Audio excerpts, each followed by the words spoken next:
نو عبد المطلب د نبی علیه الصلاۃ والسلام عقیقه وکړه او د خپل وسیته نوم کې خود څه محمد دا سینومه د مکی په معاشره کې د صدور پورې مخکې شه نه وي خو او نو موجوده وخت خپلوانو شي ورید د مکی خلق ورید د عبد المطلب یو بنیاد ابو الحارث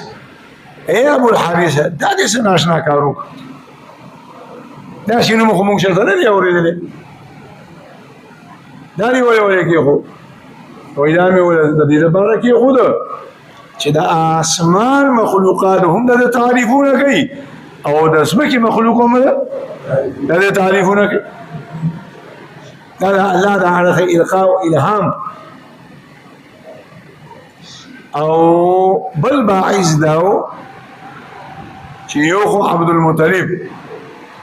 د نبی علیه الصلاۃ والسلام د پیدایش نمخ کی خوب ولید وای دملان می یو زنجیر راووتلو یو سره اسمان ته رسیدلې دی او بل زمکه کې یو مشرق دا او بل مغرب دا او د مشرق او د مغرب خلق په دې زنجیر پر کلکه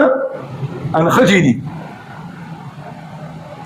او بیا لک سات بس د دې زنجیر نه یو سرسبزه تکشنه اون الله را جوړه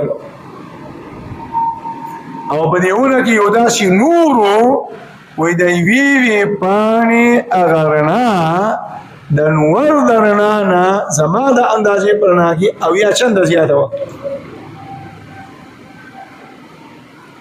او د دنیا خلق په دې ونه پورې خدیو او د مکه قریش هغه کې مسخه قربون خدیو او بعضی کسان داسې شرارتیانو چې را بغله او تبر بور سره پلاس کېو او د دیونی د کټ کولو په یې قرار روان شو د دیونی د بیخه یو خوبصورته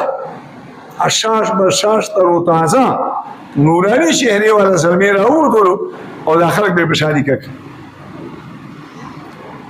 نو د خلقو نه د پوسو کولو چې زما د خوب څه تعبیر دی نو د هغه زمانه خلقو له تعبیر ورکړه چې ستاپ اولاد کې به الله داسې کسره پیدا کوي چې د مشرق او د مغرب خلق به دغه اتباع کوي نو دوی بحث ور باندې دا بل طرف ته چې کله آمینه بیبي حامله شو او نبی علیه الصلاۃ والسلام په خېټه شه نو بیا با دیتا دا انکشافات او الهامات کېدل او دا خوبونه بیلیدل چې بیبي ګوره پام کوا ستا په دې خېټه کې چې کوم معصوم نه دا د زمانه اخیره نبی دی او کله ورته په خوب کې اوري شو چې پیدا شو نو مولا محمد کېده کله ورته اوري شو نو مولا احمد کېده او کله ورته په خوب کې اوري شو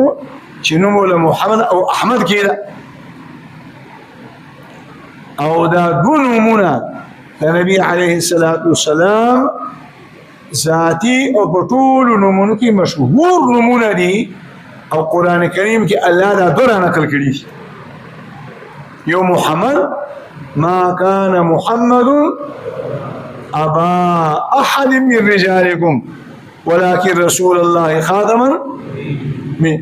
او بل محمد رسول الله والذين معه اشداء على الكفار او بل عيسى عليه الصلاه والسلام خپل امت ته وإذ قال عيسى بن مريم يا بني إسرائيل إني رسول الله إليكم مصدقا لما بين يدي من التوراة ومبشرا برسول يأتي من بعدي اسمه أحمد وإذ تاسو الله رسول الله كريما یو کار میدانی مصدقا لما بين يدي من التوراة زمان ولاندې کوم آسماني کتاب تورات الله را لګیو دا غي به تصدیق کوم او بلدا چې زما تاسو د زیری در کوم د داسې رسول چې هغه زمانه بعد رواني او د هغه نوم بوي احمد اسمه احمد نو ځکه ولدانو کې خو علماء کرام لیکي دا د الله جل جلاله د طرفه دا ابو طالب عبد المطلب سره هم الهام دا الله د پیغمبر لا چې پیدا شي نو د عبد المطلب خو یولس زامنو خو په ټولو کې افضل ترین نوم دا الله د پیغمبر پلار ته کې خو څه عبد الله او بیا چې کله د الله پیغمبر پیدا شه دا شي نوم یې کې خو چې د عربو په تاریخ کې دا شي نوم چې مخې نو یې خو ها چې د الله د پیغمبر د پیدایش زمانه لږ رانږدې شو ده او د هر اړخ نه قرائن راښکاره شو نو بیا په هغه ورځو کې کوم ماشومان چې پیدا کېدل خلکو محمد نوم کېښودل چې کېدای شي هغه پیغمبر زما بچي لیکن الحمدلله په هغه ماشومان کې یو ماشوم چې کله رالوی شوی دی هغه د رسالت او د نبوت دعوه نه ده کړې